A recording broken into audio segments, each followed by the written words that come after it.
Thank you, Sandhya. Good morning, all, and a very warm welcome to this special session on conducting the conducting AGMs amidst the various COVID pandemic restrictions. Sandhya, thank you also for the introduction. And as a part of the governing council and being the joint secretary, I've had the opportunity to be present and interact across all the BAF 23 clusters, whom we connect on WhatsApp on a day-to-day basis, and various queries that come up, which apart from other association and COVID-related issues, AGM, how to conduct an AGM has been a very important point of discussion. And I see this query coming up every other day across all clusters and also receive quite a few calls. Now this has been going on since, April, May, when the first of the queries started. And that is the time when myself, along with other governing council members, Vikram and Arun, and Mr. Nagaraj Rao, our president, we have all been pursuing with various government departments, which is, the registrar of societies, the registrar of cooperative societies, the cooperation department, as well as the ministry of, the principal secretary of UDD. And these are the various departments which we have been in touch with, as also some of the special activists or experts who are working on these various acts and trying to understand how to conduct an AGM in this context, in today's pandemic context. With all those inputs, we also went to some of the lawyers for their own opinions. And based on that, in absence of any other government guidance, we prepared this knowledge paper, and that is published on June 18. So I guess that is the very initial, that's the month where most of the AGM start. And post that, I see that quite a few members have been able to hold their own AGMs based on the guidance provided, and also have been reaching out to us to get any clarifications on that, and we've been able to help our members. So in that, as we have gone through it, we have now over last 2 months received various inputs from the members who have actually executed and held the AGMs. And today I'm very happy to have put forth, all these views of the members, their implementation and execution of the AGM in their own apartments. And I'm very happy to see that they have come on to today's session to share their experiences. So without going into any other details, question answer session, I'll definitely be there to support all the other panel members also in terms of any questions that would be arising. But I'm pretty sure that with the 4 members who are going to present, they will definitely be doing a lot of justice. There will be a lot of takeaways. So I would request all members to please do pay attention to all their experiences. And over to you, Sandhya, and the next speaker. I welcome all the speakers too. Thank you for being on this panel. Thank you, Vidya. On to the next speaker, Mr. Hemant Pai from Century Saras. Mr. Hemant has been a secretary and a treasurer at Century Saras and a current member of BAF North 1 cluster. He's a practicing chartered accountant and heads a consulting firm advising in financial and regulatory matters. Century Saras is situated in Yelahanka and has recently installed an advanced solar rooftop power plant. I'm sure there'll be a lot of queries on that, Hemant. Probably we should take up another session just to address those solar issues. So, yeah, on to you, Hemant.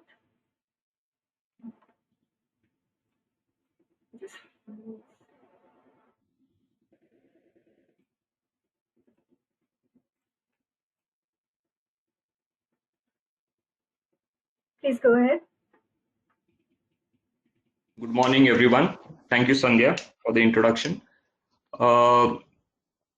So we started evaluating about how to conduct AGM sometime in the month of April, only because as our bylaws state that the AGM has to be conducted by June end. But during the last AGM, we had resolved that AGM will be conducted before May of every year, so as to have a good accounting practice. There is no spillover in the next financial year. But we couldn't conduct AGM, virtual or otherwise, by May because we were at the peak of COVID-19 lockdown.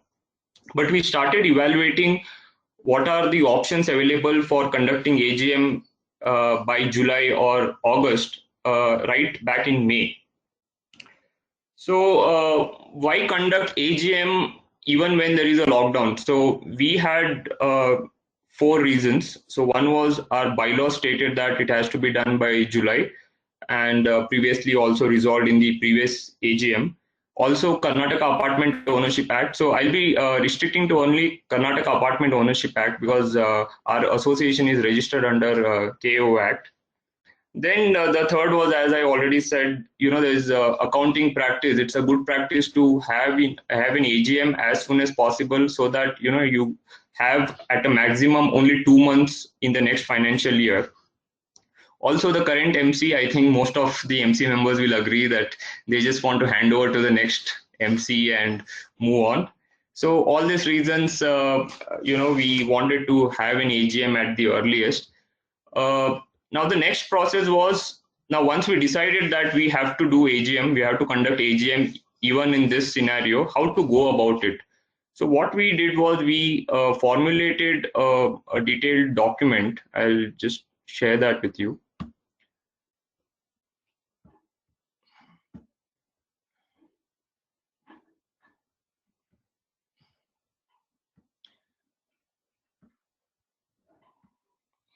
Is it visible? Not yet. Now we can see.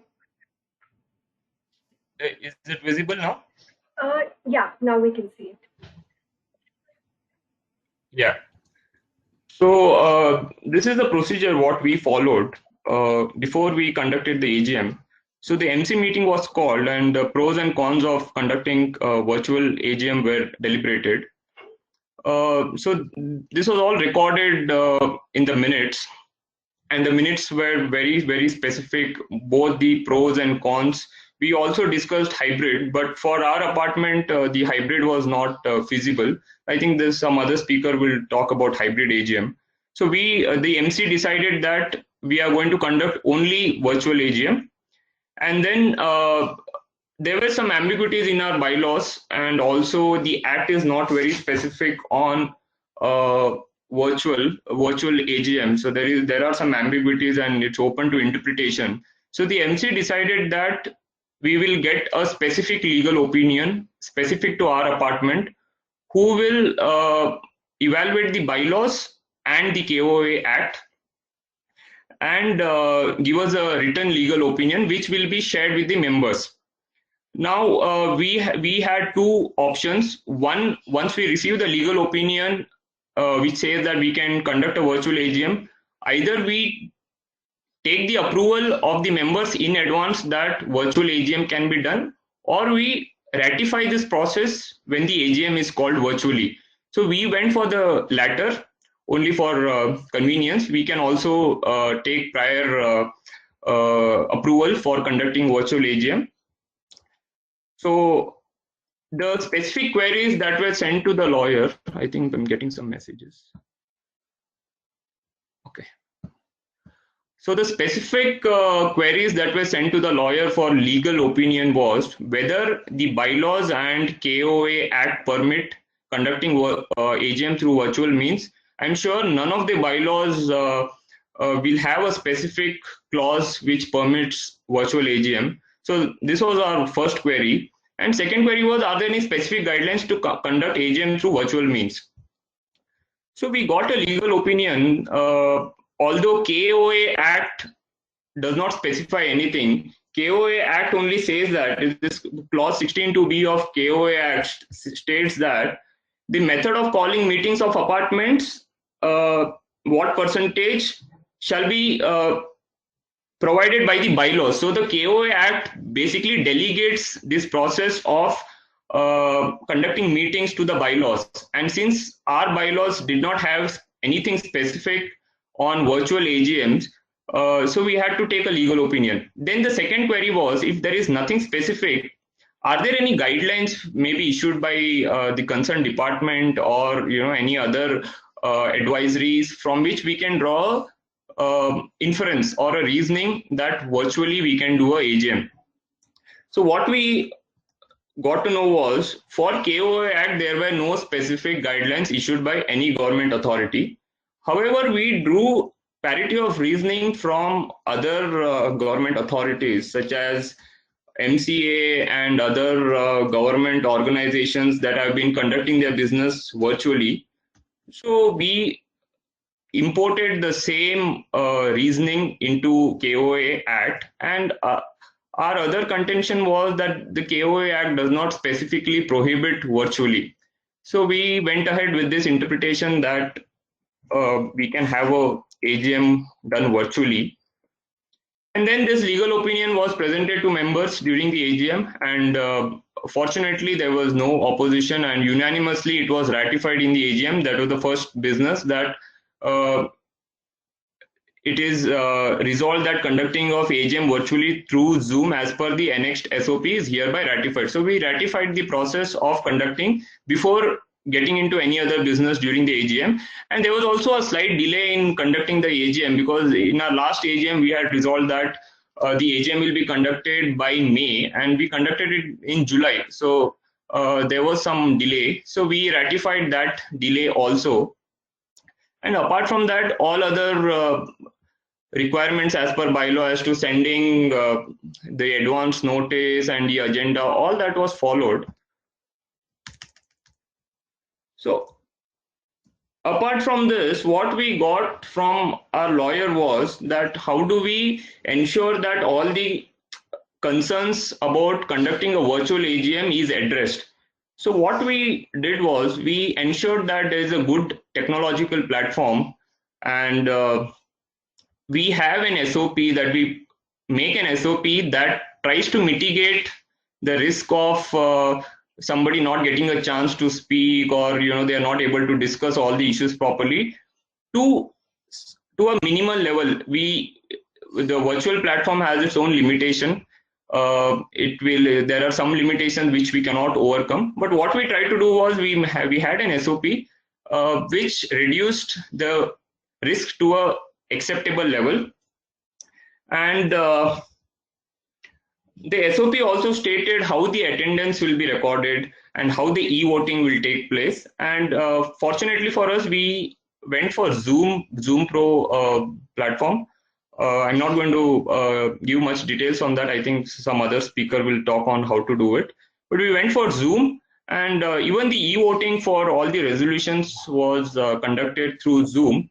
And we were able to identify the members and proxies. So we had 3 moderators who recorded the attendance, who identified the members by way of, they asked the members, whoever is joining fresh, they asked them to identify through video. And once they were identified, they were let inside. If there was some suspicious participation or member is not able to identify, we removed such members.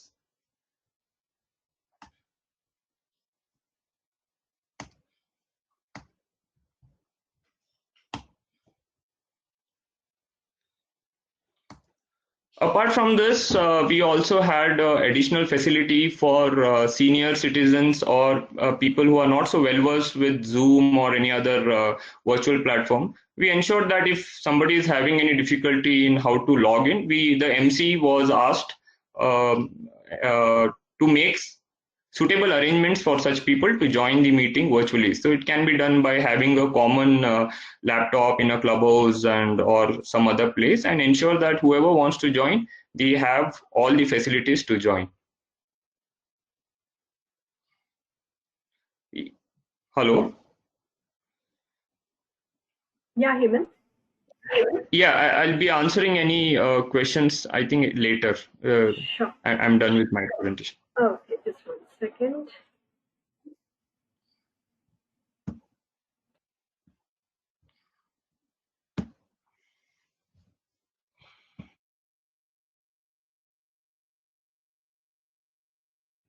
sorry, just our next speaker is Srinath Ramanujan.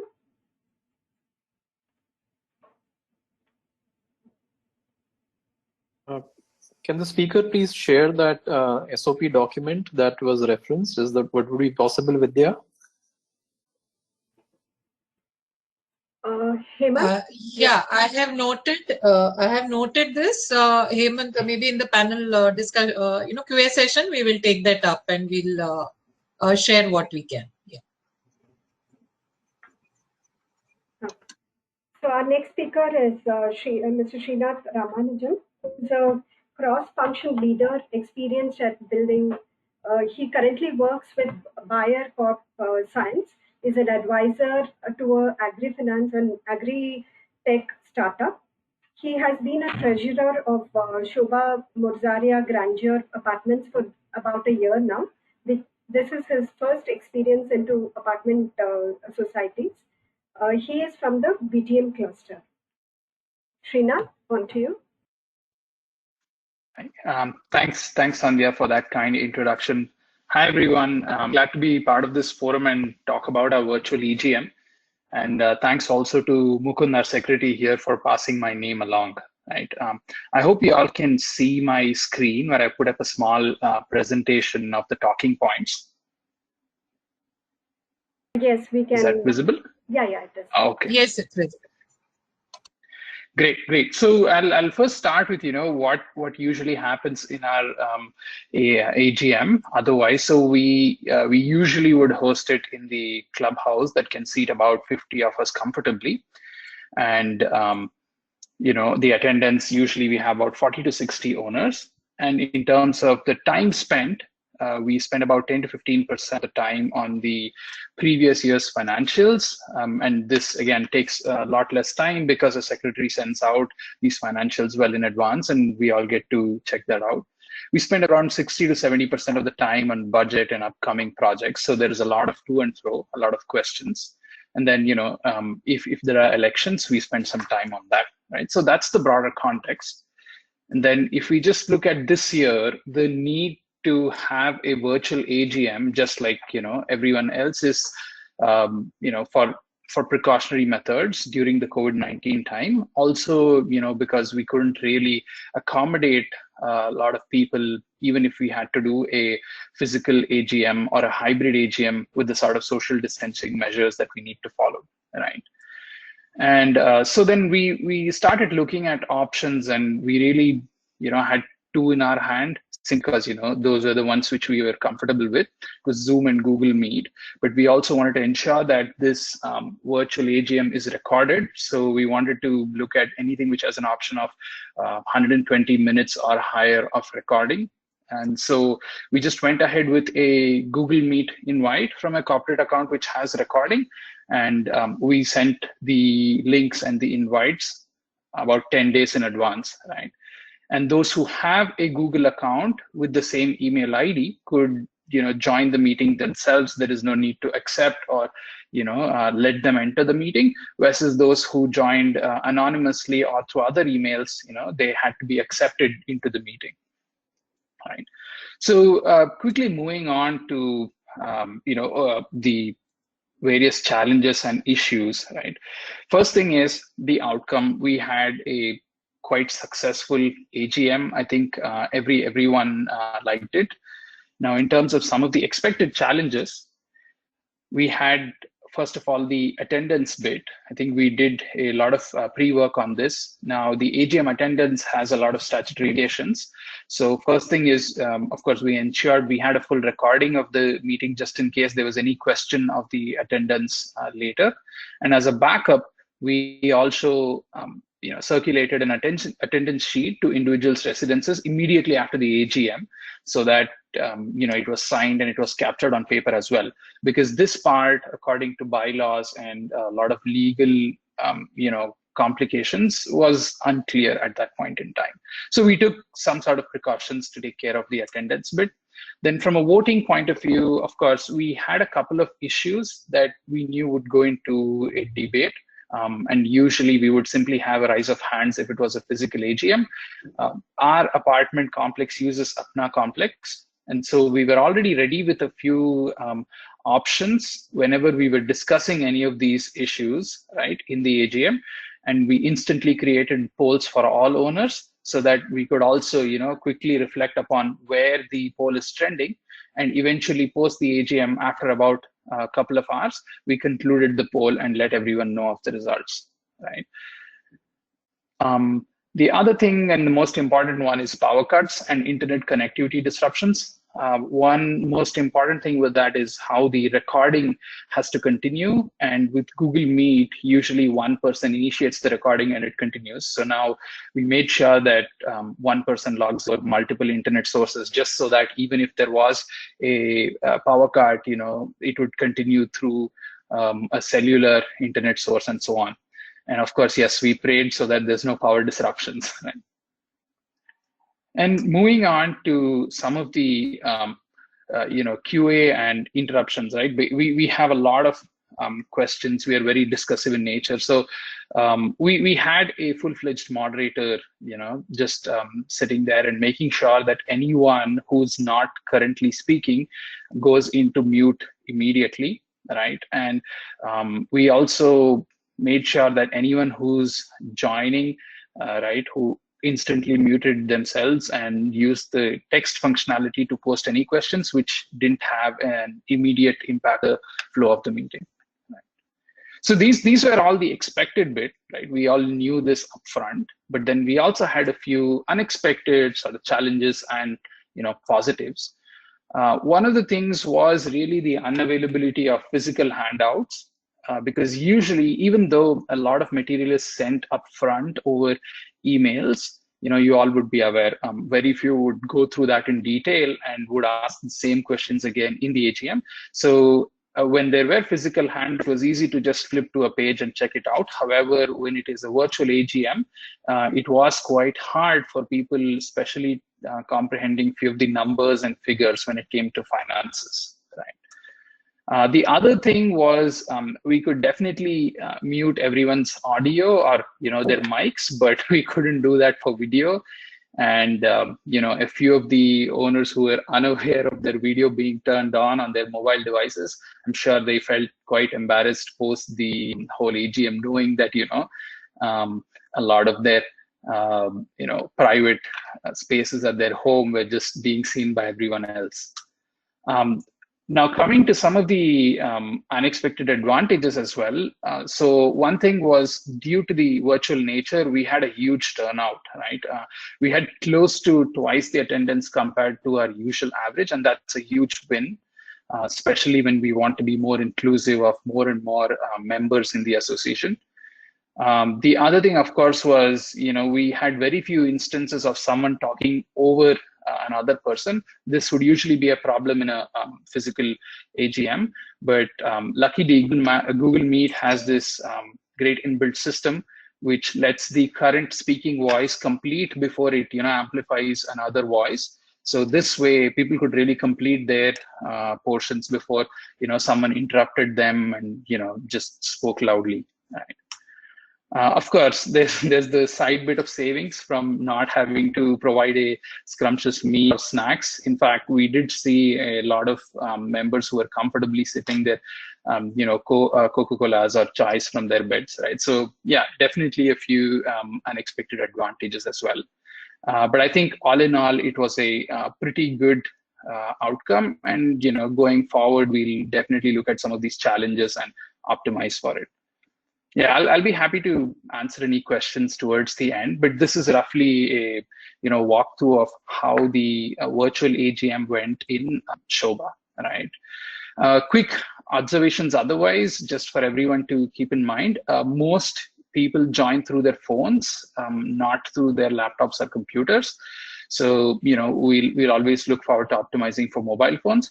The other thing is just, even though voting through mobile app and software works mostly for the most of the members, a few seniors were still trying hard to figure out how to vote through a software system because it's generally new. Yeah, but again, these are just observations, not really contributed to the success or failure in any way, just something for all of you to watch out. Yeah, that's my bit. I'll just hand it over back to you, Sandhya. Thank you, Srinath. I'm sure there'll be a lot of queries, especially on the tech part, how to manage it, kind of thing. And every AGM, every association, I'm sure, has its own set of problems. So, thank you. Our next speaker is Mr. Anand Gore. Just 1 second, I'll make you the.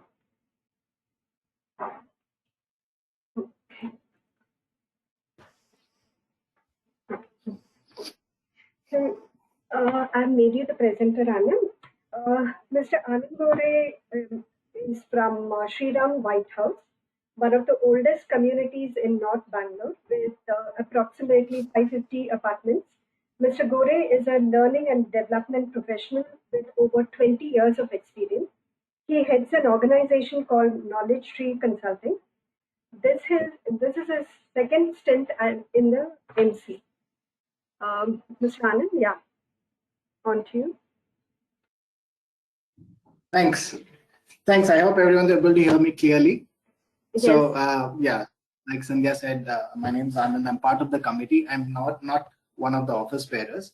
Now, what happened is that, when the discussion about the virtual AGM started, let me give you a little background about the complex. Now, our complex is is one of the older complexes in this area. It's about 15, 20 years old, which also means that we have a lot of senior citizens, especially in the MC, because they're the people who can spend the time and effort.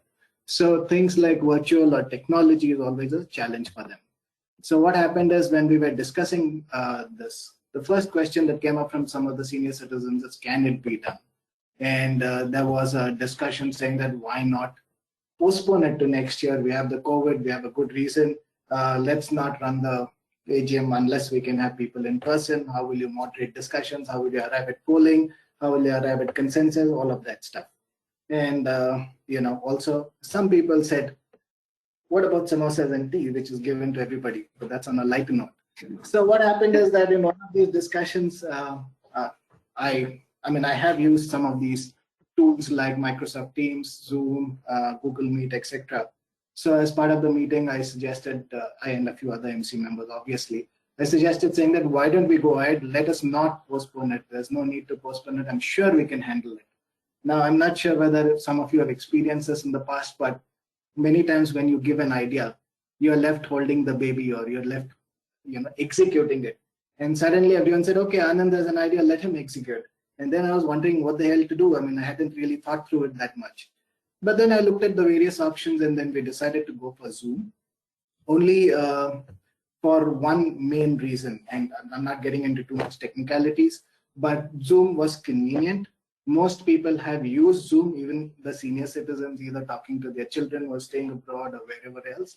And the look and feel and the use is a little easy. It was also recommended by one or two vendors that we had spoken to. So, and Zoom, we looked at the various requirements that we had in terms of how to run the AGM.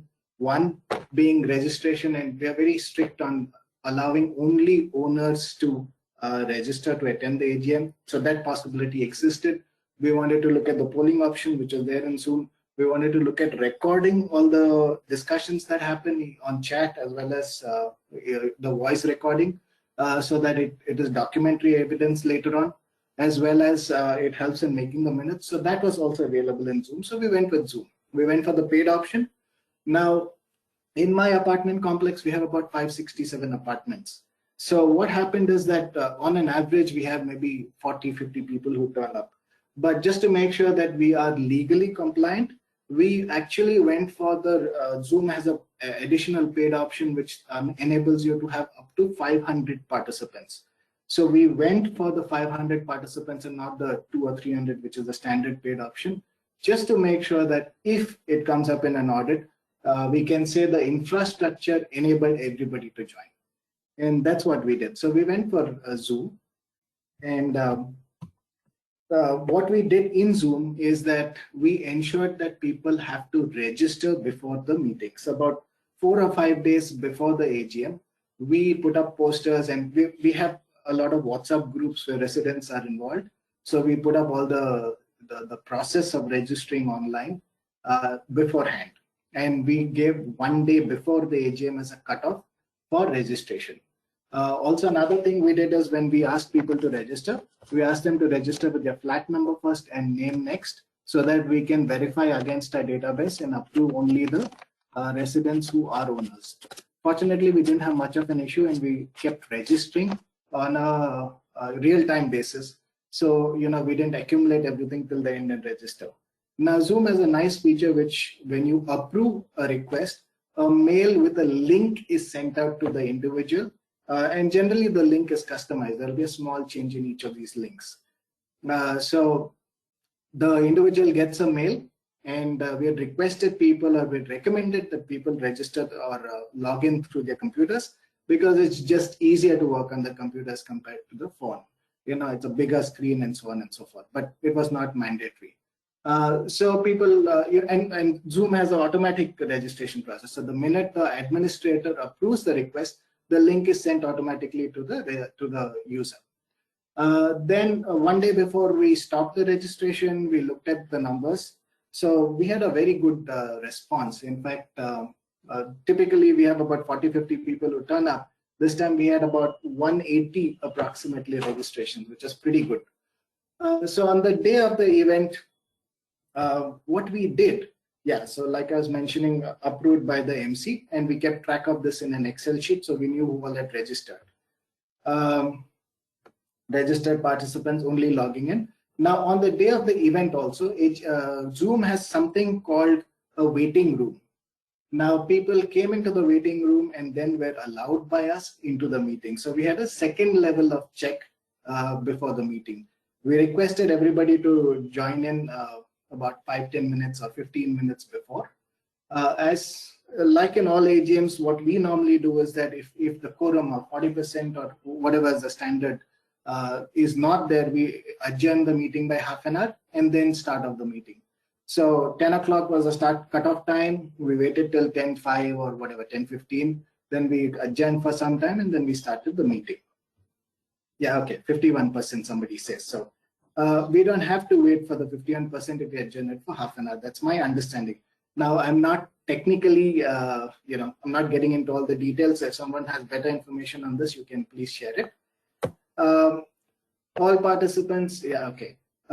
Okay, now Zoom also has an option of ensuring that everybody who logs in muted, and only the administrator can unmute a participant, an individual, to speak.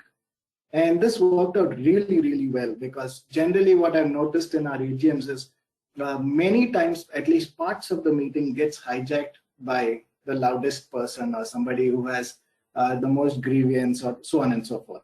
So being on mute really helped, because we could at least get them information across before we got into the discussions and questions. We also had a polling option, which we used. Now, we were planning to use polling for two things. One is we wanted to use polling if there were more people who had nominated or registered themselves to join the committee. So we have normally 6 seats every year that needs to be filled. So if we had had more than 6, then we would have had to use a polling or a voting option for that. And second is to pass some of the resolutions where we had to get an approval of people.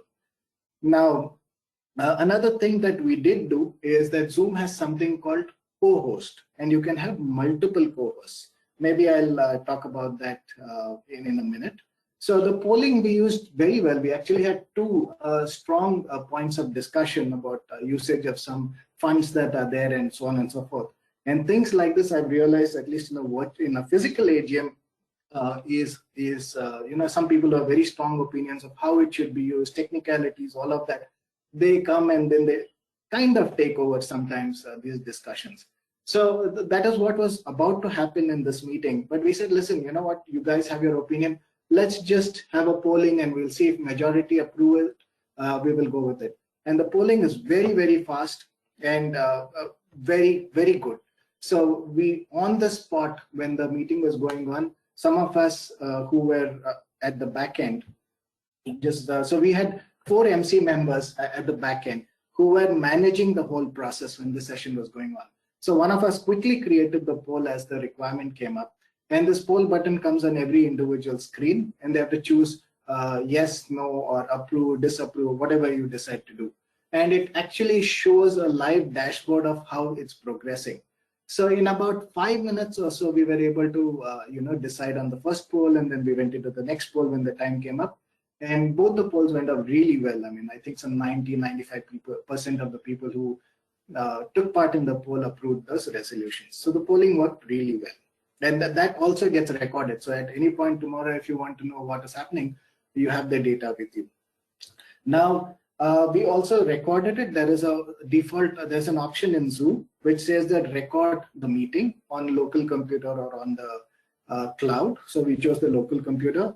We had 2 of us who were recording it on our computer as a backup. And that helped because my computer actually crashed in between. So fortunately, there was another person also who was recording it. So we had a backup of that. Now, one thing that we did differently, I think, is, we had internet, so we had a geofiber in the clubhouse. So we have a small clubhouse in that sense. We don't have a huge hall to run this. And that's why what we did was I think, slightly different than how we could have also done it if we had a bigger hall. And this is one of the reasons why we didn't go in for a hybrid model, because we did not have space to have the MC sitting in front, plus have people sitting at the back and maintain social distance. So this was the kind of arrangement that we did.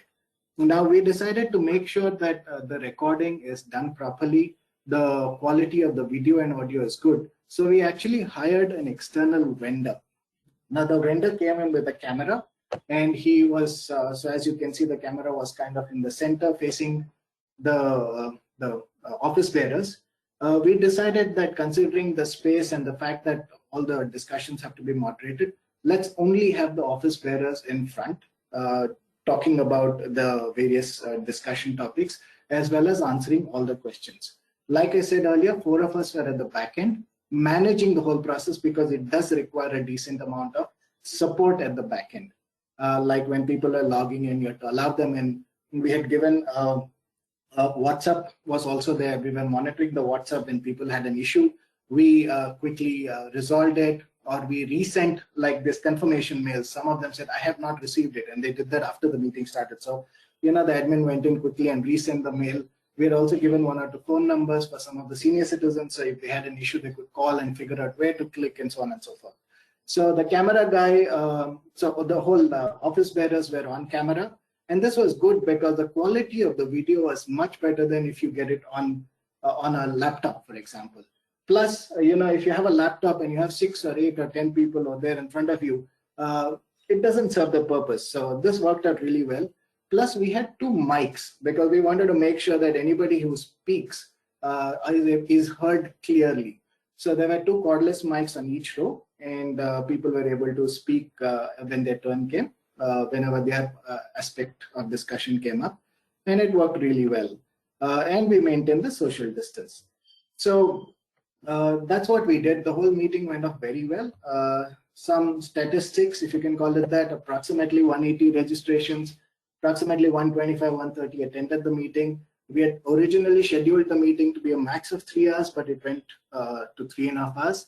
Now, the advantage of having the videographer was the fact that that was also recorded, and so we have a recording of the video also, video and audio, which was provided by the videographer. In fact, some of the people said that this was the best AGM ever. It was very smooth.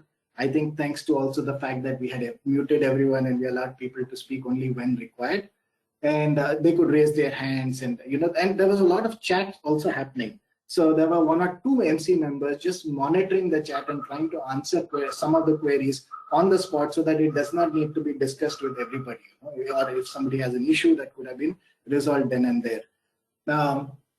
So it went off really well, very smooth. In fact, a lot of residents said that I think even after the COVID, we should continue with this online mode. The only issue we were not able to solve is the samosas and tea, but that's about it from me. Thank you. Thank you, Anand. Thank you for the wonderful presentation. I think in normal circumstances, the entire burden falls on the office bearers.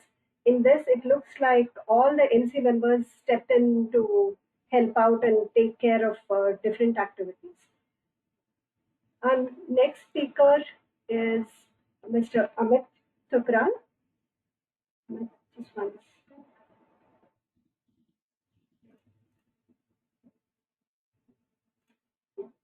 Amit? Maybe the presenter, yes. Yeah, Mr. Amit Thakral is the ex-secretary and currently the president of Mantri Glades Apartment Owners Association. He has 15 years of work experience and as a senior principal engineer and with Barracuda Networks currently. Mantri Glades is a beautiful society, well maintained, located in Sarjapur Main Road, next to Wipro Corporate Office. He is a part of the Belandur cluster. Amit, on to you. Thanks, Sandhya, for the introduction. So yeah, as everybody like Hemant and everyone else have already have given the details on what were the challenges and why we went for Zoom and all those things. So ours was a hybrid one, and all those challenges we also faced, and we were lucky enough that we, we were anticipating things in advance, and those things were even on the COVID part, like whatever we were anticipating, those were happening. So we were lucky there. So as per our bylaws, we had actually we have to give a notice for 21 days for AGM to happen, or AGM or EGM to happen. And in the beginning of June itself, we had given a notice, AGM notice, that we will be conducting a Zoom by the month end, but even though we didn't have any guidelines over it. So what happened is, as per our bylaws, even if for any reasons we cannot have it, we can postpone it for next 7 days and subsequent 7 days, like that. So that's what was the thought process. In the beginning of June itself, we gave the AGM notice, and around 15-16 June, we got these guidelines published by Vidya, right? So thanks, Vidya, for that, and it was quite helpful. We went through those guidelines and we thought, okay, yeah, now we can go through it. We can conduct our AGM on time. So for us also, as per our bylaws, by end of June, we have to do it.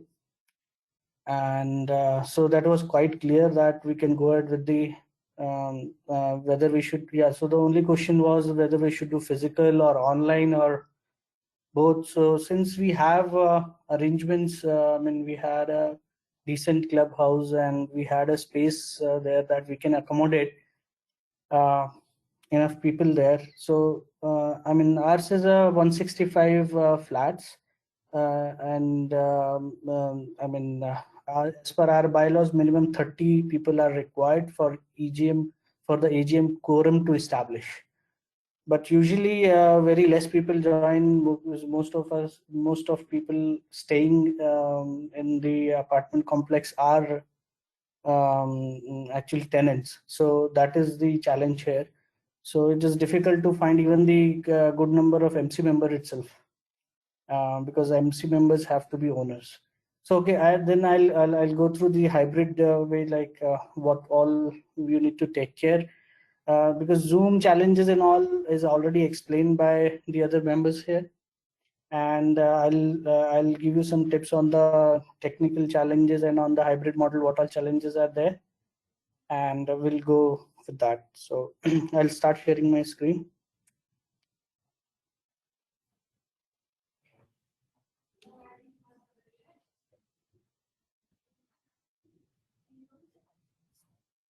So are you able to see my screen? Not yet. Okay, one second.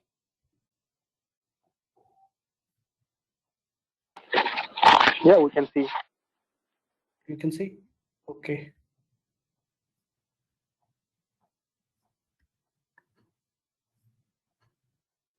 Yeah. Now, yes. This presentation, can you see? Not yet.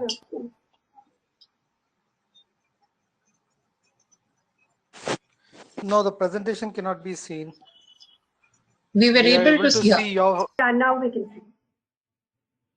I can But see your Now screen. we're The able to. presentation is not open yet. yeah. Once. I think you need to open the screen in which the presentation is there. Yeah, now we can see. Yes. Now you can see. Okay, great. Okay, so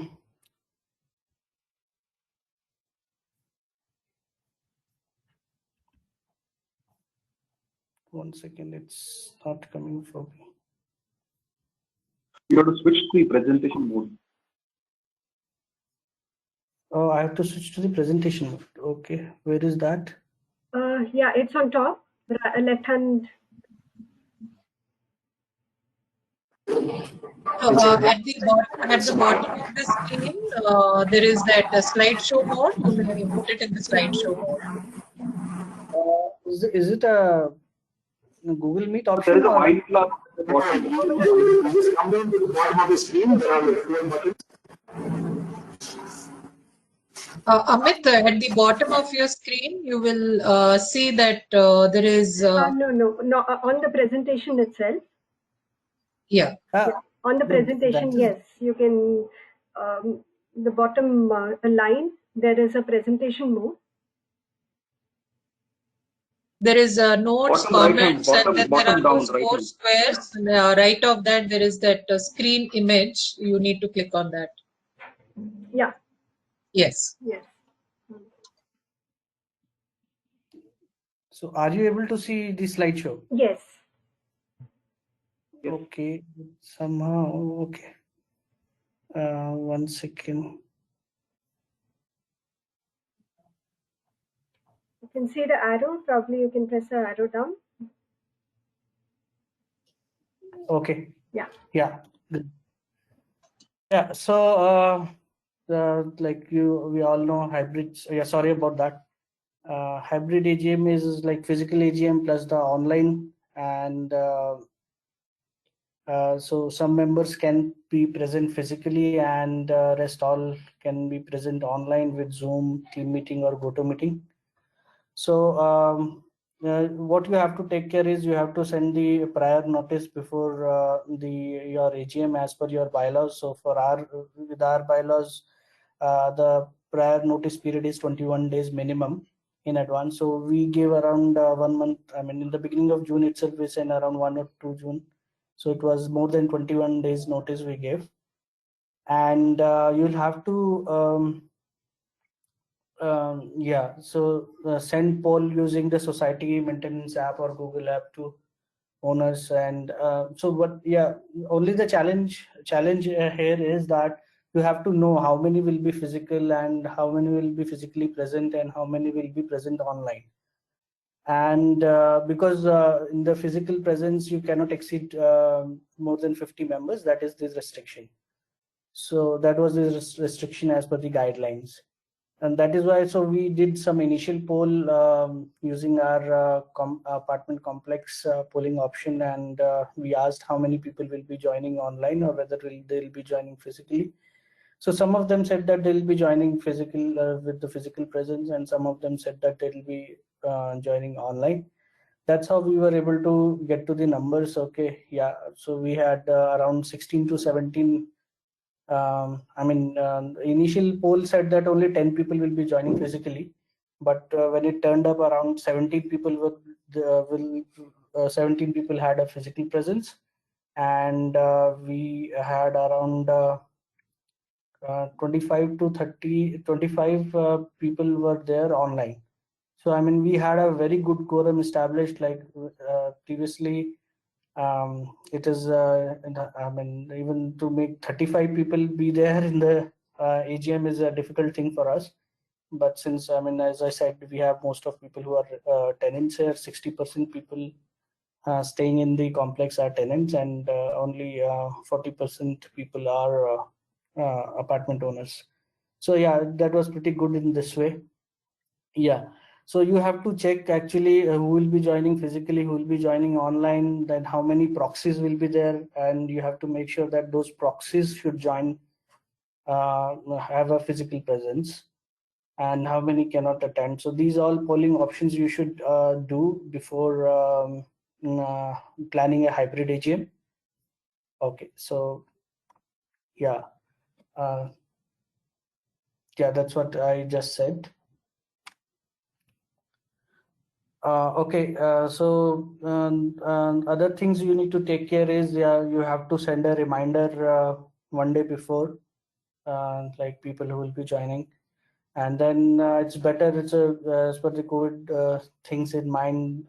Ask them to bring their own pen, so that for the physical presence, for the people who are attending physically, they have to sign in the register for their attendance. So they should bring their own pen. And what other thing you should do is you should have either one guard or one MC member who could write their entries in the attendance register, and just they will just have to sign it. That's all. So other things you have to make sure is, I mean, we all know that mask, hand sanitization, and physical distancing, sitting arrangements with maintaining distance.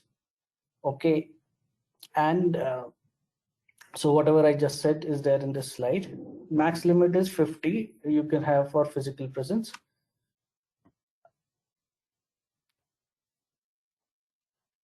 Yeah, so these are the other steps, like get a Zoom or GoToMeeting ID or Microsoft Team, whatever you people are comfortable with. So I mean, we went with Zoom option, but we didn't had a professional version of it. We had a trial version of it only, and that didn't have a polling option. So we got to know on the day of AGM, well, we were doing AGM when we were about to do the poll, and suddenly we realized that, okay, I mean, we cannot do a polling here, and we didn't do the trial run. That was because everything was happening, and we had only 5-6 active members who were arranging everything. So we didn't get a chance to do a trial run, but then we had a backup. I had created this thing, Google form, with the polling options, whatever resolutions we wanted to see. For those resolutions, we had a Google form with those questions ready. So if required, if we cannot do it on Zoom, I would have sent that link to all the owners, and then we could have recorded the resolution there. But I mean, so we tackled it in a little different way. I'll go through it. So you should have a projector also, because in case of physical as well as online, what is the thing is, the online people will not be able to see how many physical people, how many people are there in the room, and I mean, and the people who are physically present in the room, they don't know, I mean, who is speaking what. So it's better to have a projector and projected over on the wall, so that everybody can see who all are there online, who is speaking what, and everybody can have an interaction. And better to have a speaker as well as mic, but we didn't have a mic, we didn't have a speaker. So so it was manageable. So these were like, since ours was the first one, so these were like challenges we faced at that time. But anyway, I mean, it happened all good. I mean, we were able to communicate. So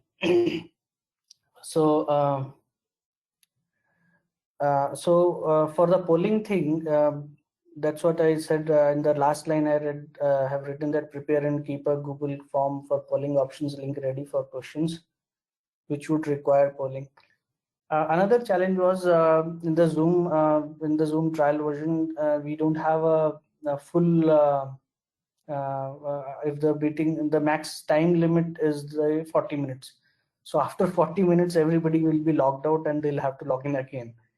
So I mean, this happened like that for us. Every 40 minutes, we had informed everyone that in the beginning, when the start of the AGM, that since this is not a professional version of Zoom, so people will have to re-log in after 40 minutes, after every 40 minutes. So, and it happened that way actually. After every 40 minutes, people re-logged in.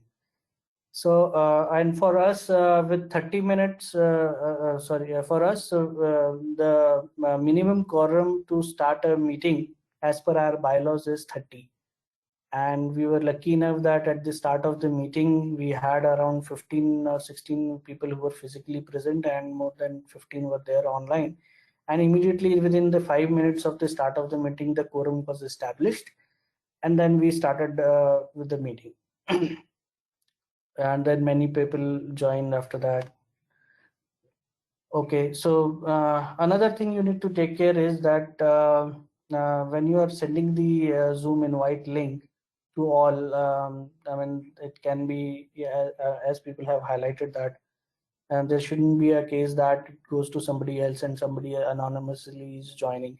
So you have to figure it out who, all those things. So for preventing that, what we did is we sent the link just 5 minutes before the meeting starts, or 5 or 10 minutes before the AGM started, but we had informed residents that the link will be sent 10 minutes before the start of the meeting, so that everybody can click on the link and join the meeting. And so these are the things you have to take care.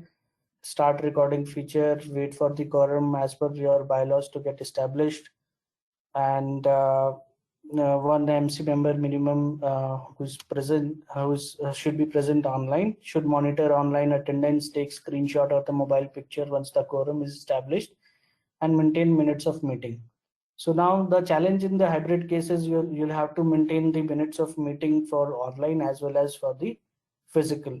So for the onlines, we had 2 moderators who were there, who were recording the attendance and who were approving because other challenges, I mean, somebody is logging through the link from his wife's ID and all that thing. So you have to know who is who. So those moderators were figuring out those details, like which flat number, who's the person who's joined in, and all those things. And if they have any questions which they are posting on the chat, so you have to take care of that. Okay, and then we on the one member from the physical side also, you need to have a minutes of meeting recorded. I mean, actually, one member, the physical member who is present there, can do both the jobs online and offline, but it's better at least 2 members are there who are online, who are moderating for the online users and doing the minutes of meeting there for that. And yeah, so so for us, what turned out is using the poll option was not feasible for the Zoom, because it was a trial version. And then we had a Google Ring, but then we figured it out, okay, let's use the chat. So in the chat also, we had 3 questions where we wanted to seek the resolution, and very first question which we asked, and we said how many agree. So there were like a lot of many people who agreed, and it was a difficult task for a moderator to figure it out, like who is saying disagree and how many are agree, and it was quite difficult. So then we changed the tactics, and we said that how many disagree for the next question onwards, for the resolution questions to be answered. Then that was quite easy. In the chat itself, we were able to see that how many people are disagreeing, and then rest others, and then you have to collate both the, so you have to have on the physical, the person who is presently physical, you have to, when you are asking the question online, similarly you have to record the people's views who are present in the room. So I mean, we were doing both. I mean, I was doing the things that people who are there in the room, we have to count like how many agree or disagree, raise their hands, and similarly how many disagree over the online.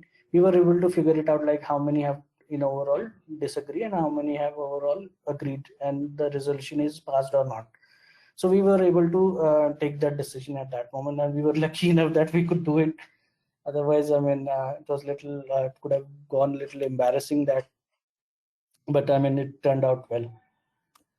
Okay, yeah. So, the other point you need to take care is when you're marking the attendance for the physical members, it is okay. You'll have a register. One person will be signing. One person will be doing the entry, and then people should sign using their own pen. And yeah,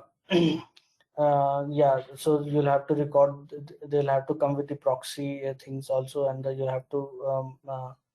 And that person who is recording the attendance should take care that he's recording the proxies as well. And yeah, but the challenge here is to collate both the things.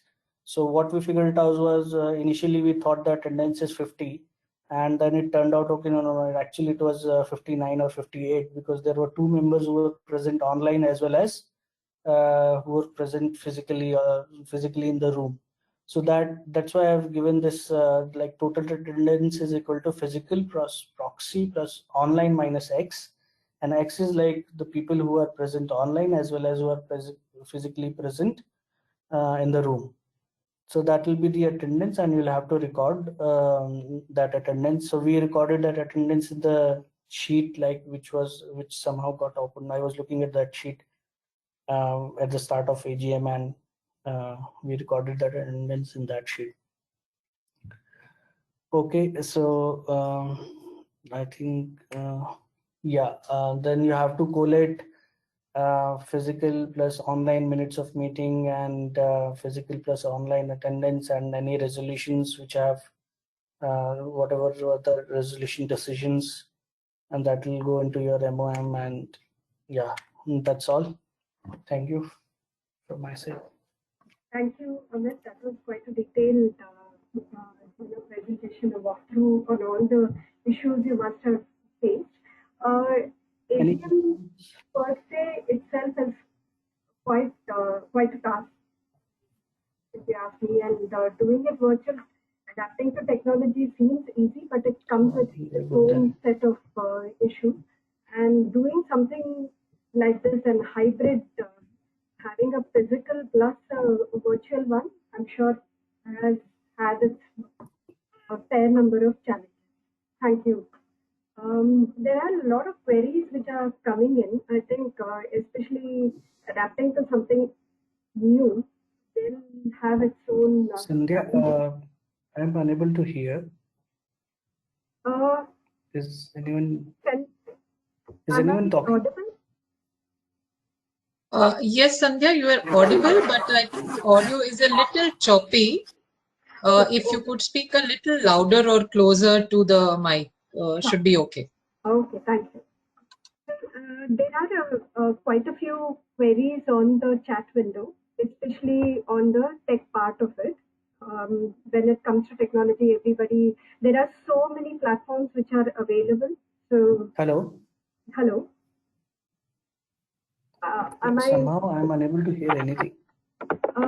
Now, can you hear me? I think I can hear. Okay.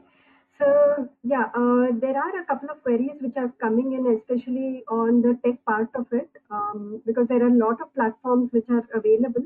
So, it would be good for one of the speakers to take up on the which tech platform suits best for the virtual AGM.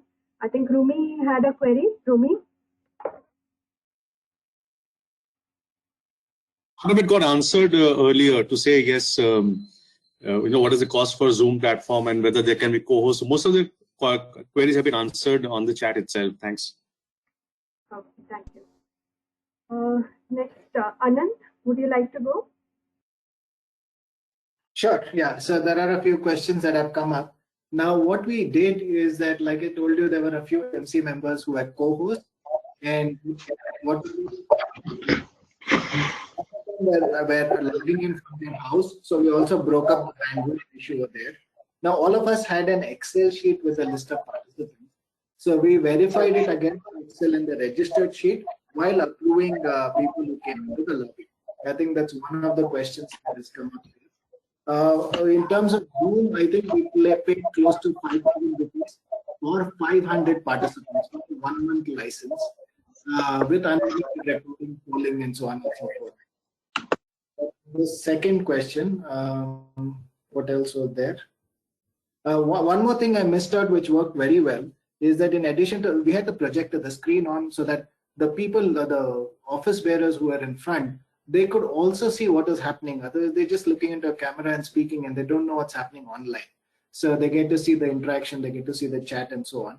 But what we also did is that we had one or two people who were copying all the chat, the questions that came up in the chat, and we put it up on TV facing towards the side, facing the MC members, the office bearers, so that they could answer all the important questions that came up in the discussion.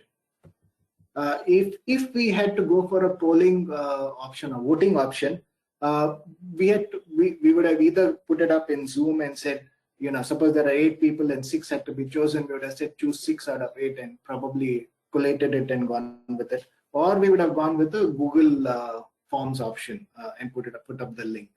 That was one question also that came up. Any other questions? Please ask me and I'll be happy to. Sure. There was one query from Anand. I think he's dropped out. I'm not sure. But this one, some bylaws do not provide for e-voting. Has anyone faced a challenge, and how have you overcome it? Hello. Yeah, Hemant. Sanjay, can I answer this? Yes, please. Yeah, so what we did was our bylaws are silent on voting procedure, and so does the KOA Act. It's not very specific on how the voting should be conducted. So we went for Zoom with the only reason that in Zoom, when you have e-voting, what happens is it appears on your screen. It appears on the screen and it gives multiple options. In our case, the proposed resolution, we had only 2 options, yes or no.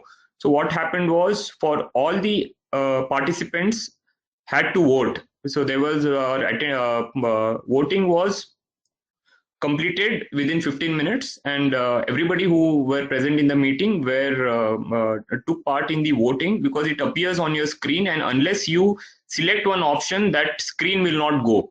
So for the 15 minutes, that screen, the polling option will appear on your screen. And for recording, what we did was we went for cloud recording. But in Zoom cloud recording, there is a pro tip. What you do is you don't take it in advance. You take it one day prior to the AGM, so that it takes only the pro rata fees for the cloud recording.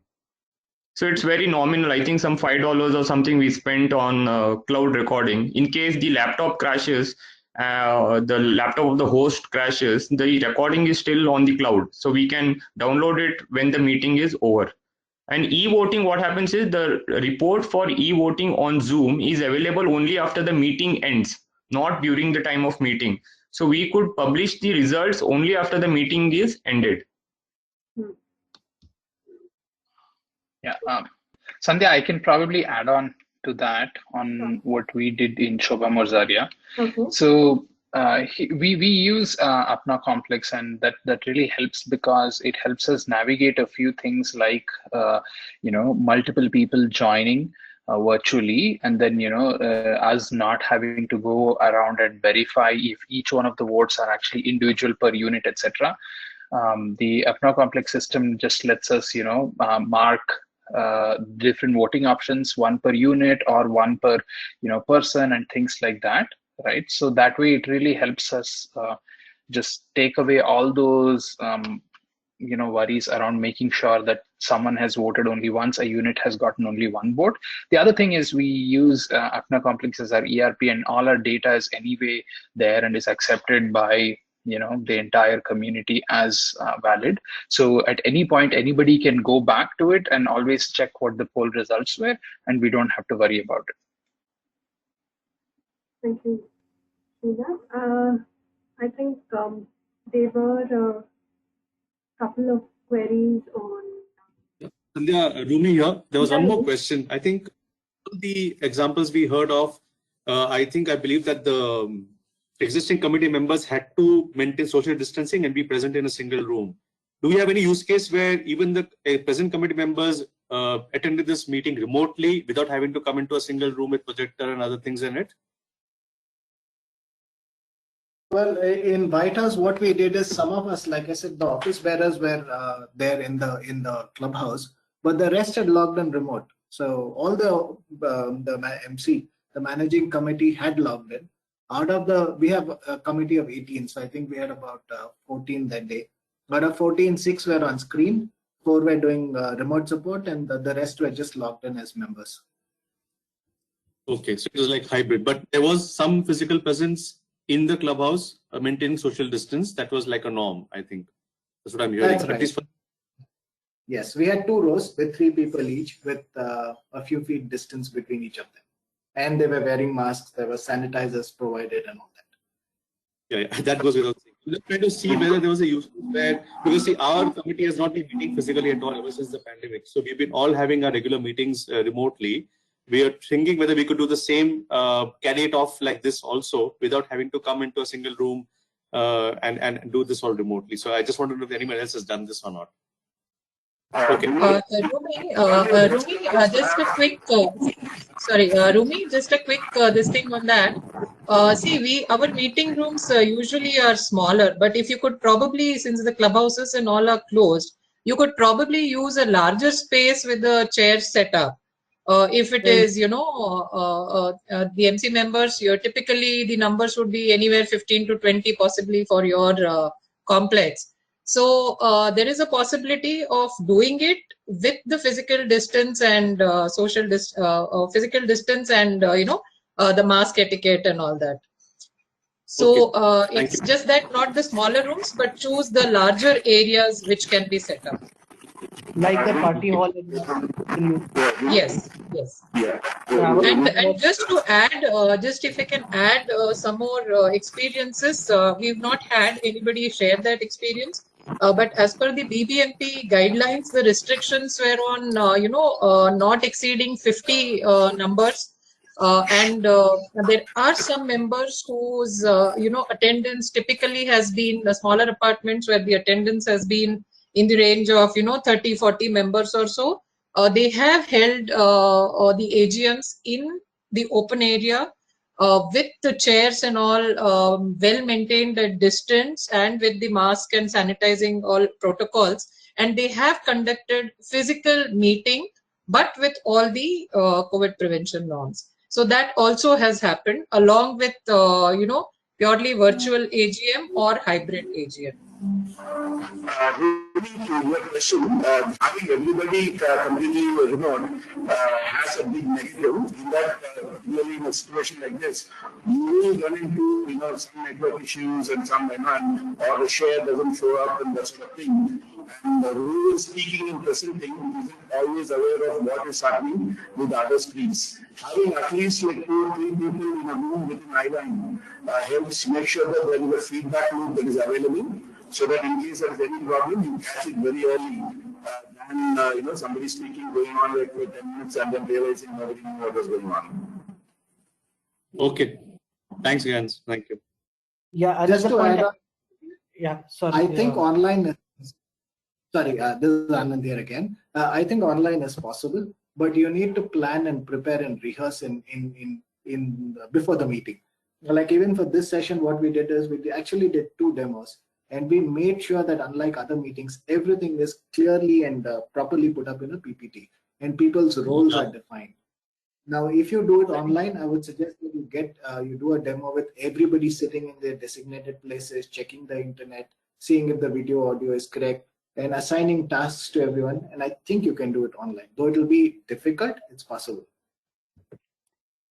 Yeah, okay, and to add to that, I would like to say that just one more point you should take care while doing the physical as well as online is for the physical, when you are the internet access, just put some UPS for the router. That will be great. I mean, if we did that, actually we had to put a router, put a UPS with the router, so that even if the power fluctuation is there, the laptops generally have a good battery, but if the router goes, then it will be, the meeting will be a disaster. So yeah, that's right. Yeah. So any changes to the bylaws is required, or the legal opinion suffices? Yeah, if I can answer that, we have put up this BAF AGM advisory guidelines, and if you look at the contents of that, you can see that a lot of effort has gone in trying to get the concerned departments to give us an advisory on this. Unfortunately, that did not happen in the early this thing, and even later when the notifications did come, in terms of offering, extension of the deadlines to conduct the AGM to 31st of December for only, of course, KSRA and cooperative societies related associations. There were verbal communication or in the discussions that came up was that this is a pandemic. This is a global situation. Even the judiciary, even the companies, most of the organizations are taking recourse to the virtual way of doing things. So you should, get the approval of your members, and you should table it. You should get it ratified in the meeting, and so on. So doing that, yes, you can conduct this kind of a meeting. And second, having said this, there are a lot of our own member community managing committees, which having gone through the process have realized that the bylaw has a lacunae. So far as the acts are concerned, they do not mention AGM. Yes, it is an annual requirement. That is a compliance that it needs to be conducted by a specific date for some of the KSRA, KCSA registered associations. But definitely once a year it needs to be conducted as a compliance. But how it should be conducted, where it should be conducted, conducting it virtually, there is no mention of virtual because all the laws are dated, 1959, 60, 72. So that provision was not there. But with this experience, many managing committee members are also looking to, amend their bylaws with possibly, factoring this in, whether we can hold in various, under what circumstances can this kind of an AGM, virtual AGM can be permitted or held. So there are many associations contemplating now to amend their bylaws to possibly include this provision. Does that answer your question, Charul? Yeah, Vidya, thanks so much. Vidya, just to when you finish your answer, so we did our online AGM yesterday, and this point in attendance as well as from relatively it was not quite and smoother. I'm sorry. There are two. I'm not able to hear clearly. So, Gans, if you're speaking, somebody else needs to switch off their mic. Yeah. Okay, thank you. So we had our AGM yesterday, and it went well. But then it was actually smoother and quieter and stuff like that than our regular AGMs and with higher participation. At the end of it, a lot of members were asking if we can simply make this our standard going forward even after COVID. So is that something that we should do, or is it something like by default it's like allowed anyway kind of thing? Because in your document it had said that there's nothing really saying no to a virtual AGM. So like next year, can this be a real option just as it is without going through everything about having an advance okay from the members and stuff like that? No, I don't know whether we can continue. We will have to really, sit and take the member consensus. Again, that if this is end of the day, if you want to make this as a norm, then I would suggest that you do take member consensus if you need, because any bylaw amendment to this effect needs, consent from the members to the percentage extent that have been mentioned. So go through that and then decide. I think it is too early days to sort of decide whether this could be a norm or no. And we will have to see all the experiences and, incorporate, learn, and then decide on how we do it next year. Yeah. Was also, are we authorized to write such a thing in the bylaws? I mean, is it a thing that we are allowed to change? It's not like we can't possibly change everything in the bylaws, right? So, is it something would be the scope that we can say, okay, our bylaws allow now from now on virtual AGM, that sort of thing. No, if it is not in the bylaw, then it will have to be a year-on-year decision, taking going through the same process that each of the members or speakers who presented today did. Because if you're going to not amend the bylaw to incorporate this, then you will have to go through the same rigor that Anand or Srinath and all the other speakers did mention about what the preparatory work. Yeah. I understood that was not the question. That was not the question. I meant is, see, the KSRA Act and KOA Act, for that matter, have some base set of things, right? Based on which our bylaws are written. I'm assuming that not everything in the bylaws is something that we can do. For example, can we decide zero quorum? Right? Can we decide, no need to submit the documents? We can't do stuff like that, right? There are some things that are there in the KSRA which we are not allowed to override, I'm assuming, right? I'm sorry, I'm not sure about the others, but your audio is not very clear. So I think Mr. Ganesh has left. Sorry, I'm not able to. Maybe if you could just put it up in the chat window, then I'll try to. Yeah. Vidya, I just want to add, Luke here. Yesterday, GANS conducted our AGM extremely well. Had it happened a few days earlier, I would have recommended to you to consider him a speaker for this event. So I would like to place that on record. Okay, thank you, Luke. Thank you, Luke. I'm sure there could be a possibility of some more sharing of this. So my suggestion would be to all the members who have conducted their AGMs amidst the current challenges, do share your experiences, because it could possibly, there is a lot of learning, and also possibly taking it up to the regulatory authorities also to incorporate some of these learnings if it makes sense. Because this pandemic, I mean, I'm sure we all know that we are going to continue living in this for quite some time to come. We don't know, what would again happen by next year. So please do share. Yeah. Thank you, Vidya. There are a couple of queries. There is one on secret ballot. Hemant, can you take that up, please?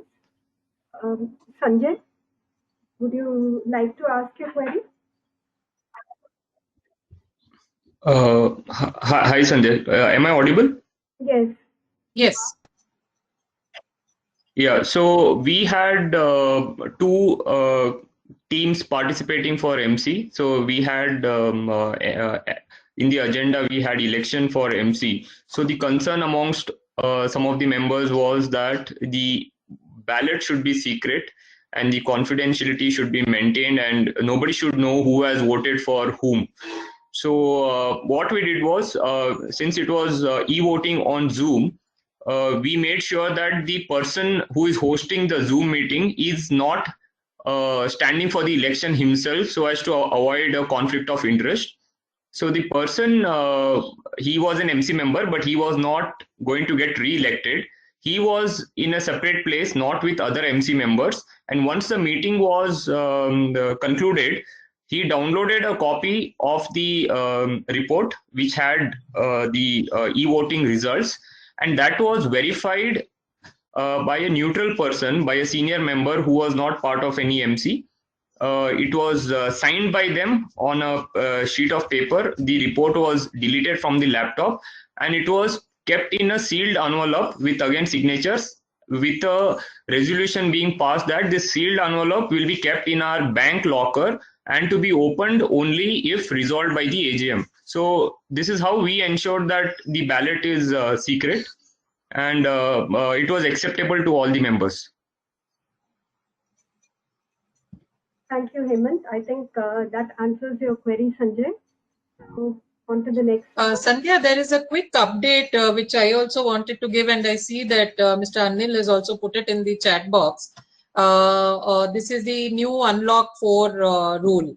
Like the earlier restrictions were for 50 people. Even today, so far as marriages and the funerals are concerned, the restrictions are still 50 numbers and 20 numbers. But for various other official and other important, gatherings, the Unlock 4 guidelines has relaxed the gathering size to 100 numbers. So only thing is, yes, if you want to do, there is a different. There are members who may not be, may be challenged from a technological front and may find holding physical meetings more conducive or so based on the general member consent. In safe environment again, to conduct up to, have this meeting for up to 100 people is validly possible. So I just want to bring in that point as well. Thank you, Vidya. That brings me to the question that has anybody faced issues where the tenants outnumbering the owners, and how do you take decisions during virtual AGM on these contentious issues?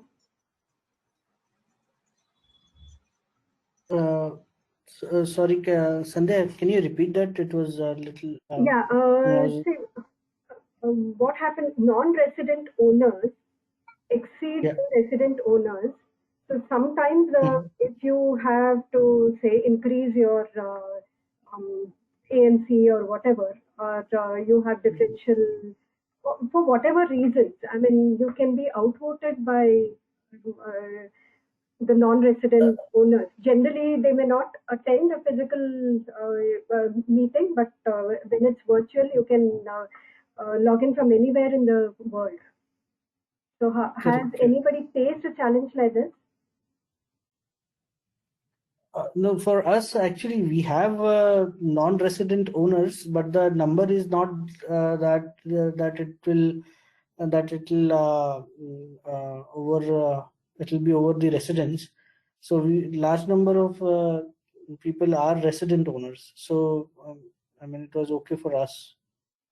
I think, Sandhya, on that count, I think it will all depend on, most of these resolutions are voted upon by the owners who are the members of the association. So if it is members, then I think, the tenants will not have a say in that. Unless there are, I have not heard of any bylaws or so where even the, tenants have any voting rights and all that. So that we would definitely like to hear from other members who are facing that issues. Sorry, it's not the tenants voting. I'm asking if the resolution which is in favor of whatever, and non-resident voters are higher, as in the owners. They can choose for you, right? They say, okay, don't increase the AMC this year, or XYZ. I think here again you will have to go with what your bylaws have stated, because there has to be clarity. I mean, they are also owners. They may not be residents, but they are also owners. So it again depends on if any time there has been a conflict in the resolution because the non-resident owners have voted something which the resident owners feel is not in sync, because non-resident owners do not know the ground reality for those decisions to be made, then I think they will have to then look at how the resolution process needs to be taken up. So I would, it may be I also don't have an answer for that. But if there are any such instances, then I think we need to look up to all these things as case study. Thank you. Vidya, hi, this is Arun Kumar from Mantri Greens. Is there any possibility BAF will take this up with the government of Karnataka to incorporate this as part of the acts themselves, Vidya? Thank you. I think, as I said earlier, I think we are all waiting to go through our experiences of virtual meeting. There are a lot of pros is what I'm also gathering from various experiences that we have. And if we have sufficient such instances, and when this also comes from, BAF and apartment associations is one part of it. There are obviously corporates, there is judiciary, there is various other organizations who have gone through this process. And if we all find it that it is amenable and it works and it can be done and it is much more productive, I think there is no reason why we should not propose this and approach the concerned department with amendments. I think, having said that, there are quite a few members on this today's meeting as well who know that there are a lot of amendments that are required in various apartment association related acts. So this is, one of those such amendments which we can also take forward. Thanks, Arun. Does that answer your question?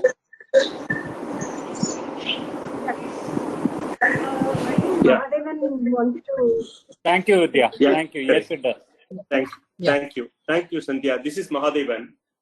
Thanks, Vidya. Yes, So it does. Yeah, am I clear? Am I audible? Yes. Mr. Mahadevan, please go ahead. Yeah. So I'm talking from Embassy Prestain, Belendo. So I'm a lawyer by profession. So I've gone through your advisory, and so the problem is what we face, and many associations are facing the same problem.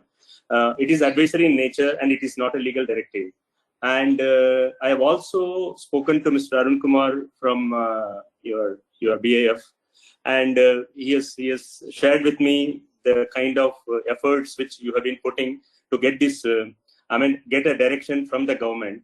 And the problem, we face is, suppose you go and do a virtual AGM, and if some 40-50 members challenge in the court, then you have a bigger issue, and the virtual AGM could be questioned, and the election of MC, etc. So, and I also understand from some of the other associations, is Registrar of Corporate Societies, they are issuing a letter to conduct the virtual AGM, and they have issued to some of the associations. So, whether taking a letter from Registrar of Societies will be a kind of protection from a legal perspective, though many associations are formed under KEOA. So whether KEOA associations can take a letter from Registrar of Societies for conducting the AGM, so that you have some document from the government that yes, we can conduct, and that can protect any possible challenges coming from some residents who are not agreeing to this virtual AGM. So that's a question I have. Definitely, yes, if you can get any letter from the Registrar of Cooperative Societies, more than welcome. See, initially when we started this effort of approaching various departments to, get them to issue an advisory, like the Ministry of Corporate Affairs had issued, right, where they allowed any such virtual or any audio visual means of a meeting can be conducted, they did issue a very specific advisory. So we did approach the ROCS to issue a similar advisory. Unfortunately, what we also met with is that they said, okay, whoever wants to hold, they can come individually and they can submit their application and we will issue. So we had one or two samples of, they being permitted to, hold the AGM in a particular manner. But by and large, they were all in, as I said, in their virtual discussions, did mention that the law does not specifically say to conduct via virtual or otherwise. That it doesn't say. So even if you conduct it in a virtual manner, it would not be contradicting the provisions of the law, but at the same time taking the consent of your members. Now, in most cases, if you see what the speakers also mentioned, there was a lot of preparatory work, and they had the majority decision to go ahead and also ratified that decision in their AGMs. Unless and until, in probably your particular case, if the members, there is no majority consensus as defined by your bylaw, nor is it, even if you go with a majority and does not get ratified in the AGM, then obviously, yes, you may have to look at, having some communication or what do you call, a permission from the concerned department to allow you to hold a virtual AGM. But I think my question to you, since you're also a lawyer, is the department issuing any such, explicit permission on conducting a virtual AGM? I can quote one example. I understand St. John's. I think there is a Resident Welfare Association. They have taken permission from Registrar of Societies to conduct the virtual AGM. So that there is one of my friends shared with me. So and there is also one in Belandur where they have taken the Registrar of Societies permission specifically to conduct virtual AGM.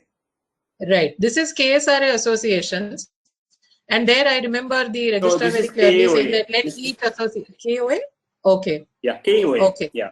KOA. Okay. No, I think there were indication, they had mentioned that let each association come, and then we will give them the letter. So whereas our, request to them was, since there are so many lakhs of such association, why not the department issue this advisory?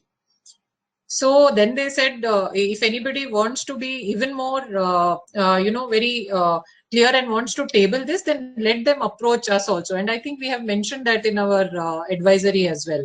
Because at the time when the advisory we released, there was no notification nor any thought given by the departments to issue any generic advisory. But post that, we have seen, I can just quickly read out a couple of developments that happened. So the Registrar of Cooperative Society, there was a notification dated 24th of June 2020, which talked about apartments or associations registered under the Cooperative Societies Act.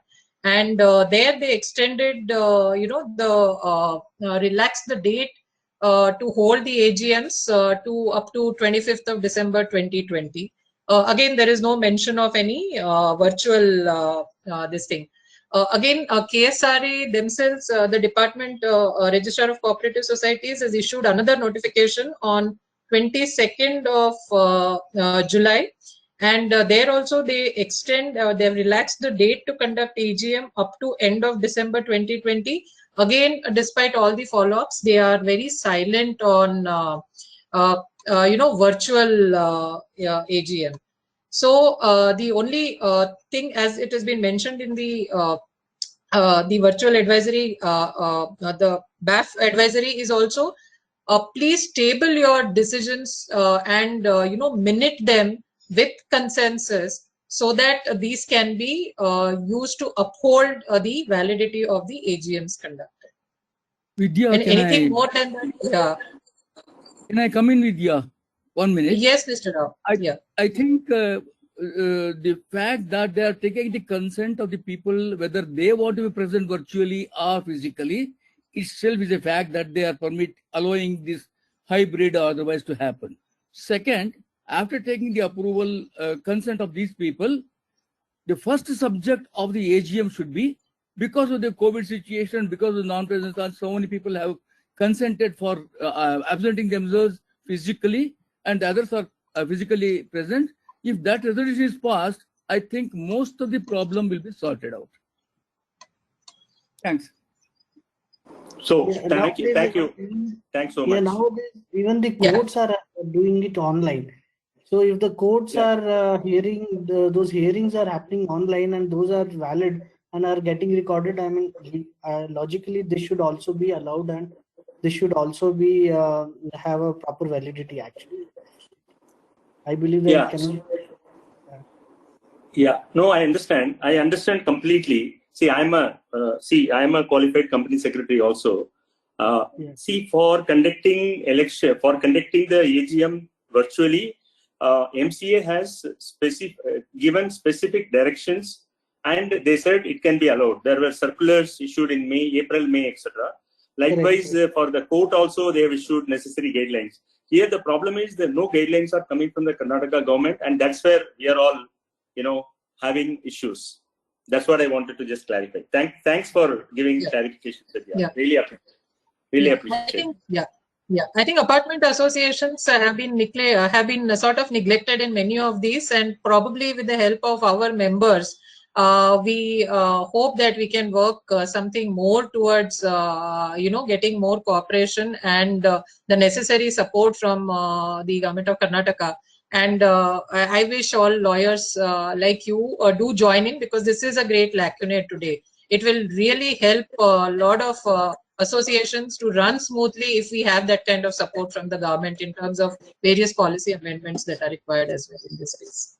Absolutely, Vidya. Whatever support I can provide, I will always. Yeah. I can speak to you offline. Sure. Thank you so much. Thank yes, you. yes. Thank you so much. Yeah, I will connect with you. So Any more question questions, for, Sandhya, you want yeah, to? one last question for Mr. Hemant Pai or Vidya about proxy votes. So there are always owners who are out of town, they live in Calcutta, they want to delegate the vote to somebody else. So using the online only procedure, either through Zoom or through MyGate, or how do you propose to handle the right to vote for all these folks who are traditionally faxing in or emailing a signed proxy sheet? How do we handle them and verify authenticity and sanctity of that process too? Thank you. Can I take this question? Yeah, who is this? Amit? Yeah, this is Amit. Yeah, Amit. You can take the question. Yeah, ideally, I mean, what those people should do is since they are outside, and they should identify a person from their block who is attending. So block can be a building itself, and the whole building, let's say there are 4 or 5 buildings, and each building is a block. Then that block itself, whoever is attending physically, they can give a proxy to them. And for that, they should write a mail to the MC that I'm giving a proxy to this person. So for us, we have a physical form, proxy form, as well as online also we accept it. In email itself is sufficient. He can give the proxy to that person who is attending it physically. That's how the proxy, that's what I said in my presentation also. At least the proxy people should be physically present. Understood, Amit. Thank you. Any options for the Zoom, purely Zoom or purely virtual option? Amit was a hybrid if I look at my notes. Any ideas on Zoom only option? On just proxy to voting. add, just to add to that, once the proxy has been identified, the person who is nominating the proxy can give details of the proxy's registered email ID and the telephone number, right? So and the address, because that proxy has to be a part of that resident association. He has to be one of the occupants of the So I think if that details are sent by email, the rest of the things are there in the records, whether it is a tenant or owner. The record of who is staying in that particular apartment is available with the association in the association records. So that can be verified, right? And the same process as you send to invite registrations for the Zoom or to allow somebody to enter can be based on then that detail. Does that answer the question? Yeah, except for the thing that we'll have to sort out how to give one attendee of the online meeting 2 votes basically, because one for themselves and one for the holder of the proxy. So technically So they should be allowed to press the button twice. Probably they can give, I mean, the one who nominates the proxy can give an other alternate number or email ID, which is, different from the existing owner. He may have 2 phones or some such, or, the spouse also. So like that, possibly you can work out something. Yeah. Okay. Thank you. Add on to this. I want to add on to this. Yeah. Hello, Hemant here, Vidya. I want to add on to Hemant, this. yeah, go ahead. Yeah, so for e-voting in our apartment, we had many proxies. So what we did was we had a separate Excel sheet for proxies. And when we do the e-voting on Zoom, the downloaded report will not consider proxies. So we had to add the proxies to the vote in the backend after we have downloaded the report. So that has to be done manually. And another thing is, sometimes what will happen is the owner would have given a proxy, but he will join the Zoom meeting and he would have voted himself. So in our SOP, we made a point that if the owner joins himself, the proxy will get cancelled. So these things have to be done in the back end once the meeting is concluded. So that will take some amount of work. It has to be manually done. Understood. Got it, Hemant. Thank you. Okay, I think that answers my Just question one from question. Amit's perspective, Vidya's perspective, as well as Hemant's perspective. Thank you so much for all three of you. Thank you. Sandhya, it is nearing Bharat, 1:30, so if there are no more questions, then I think we can, close the session also. I think there is one. Hello. Yeah, please go ahead.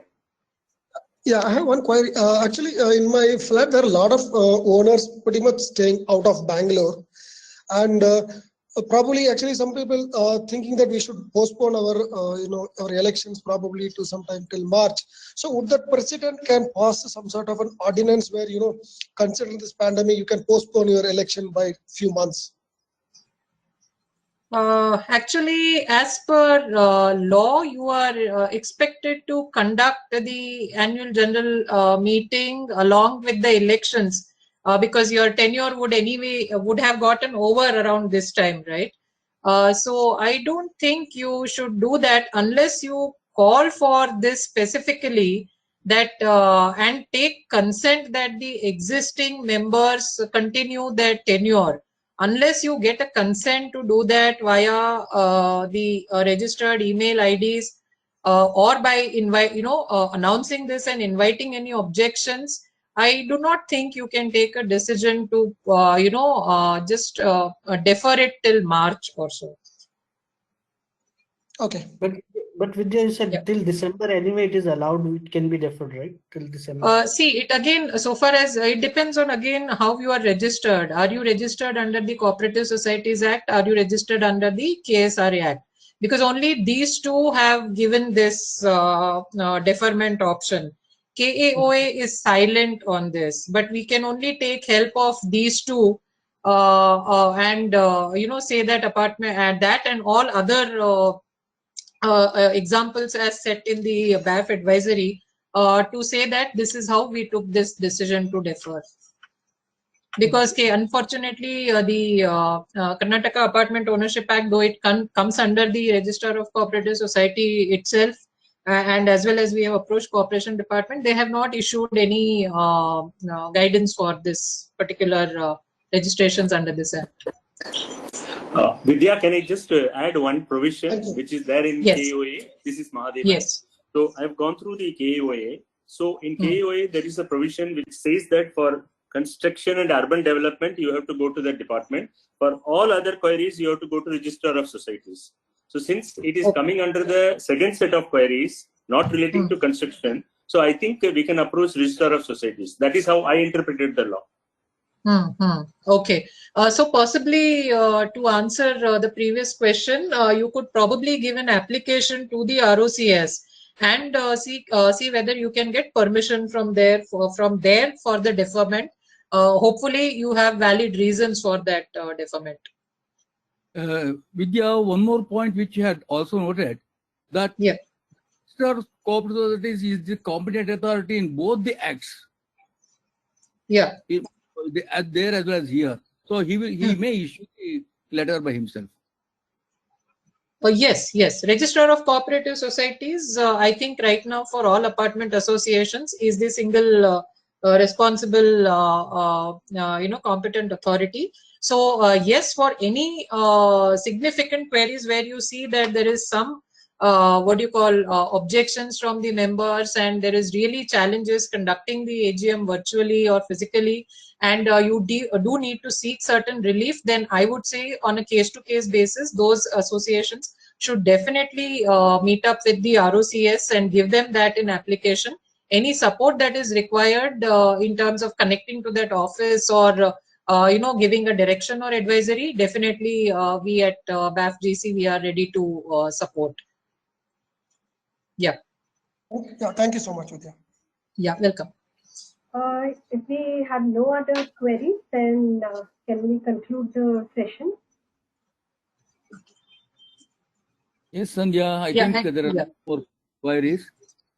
Any queries, we are all available on the email IDs also or our phone numbers also. If you want, I can just type in my phone number and there is a BAF info ID which can be utilized to send in queries and we will try our best to answer it.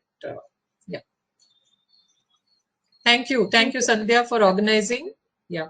Thank you, Vidya, and thank you for all the speakers, Hemant, Srinath, Anand, and Amit, for taking the time off on a Sunday to share your experiences and answer all our queries.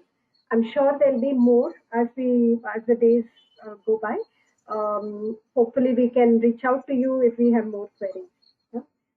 Thanks a lot. Thank you. Sure, thanks, Sandhya. Okay. Next week we have a session on mediation as a dispute resolution mechanism. Hope to see you there next week on at 11:30. Back to back. Sure. Bye. Bye.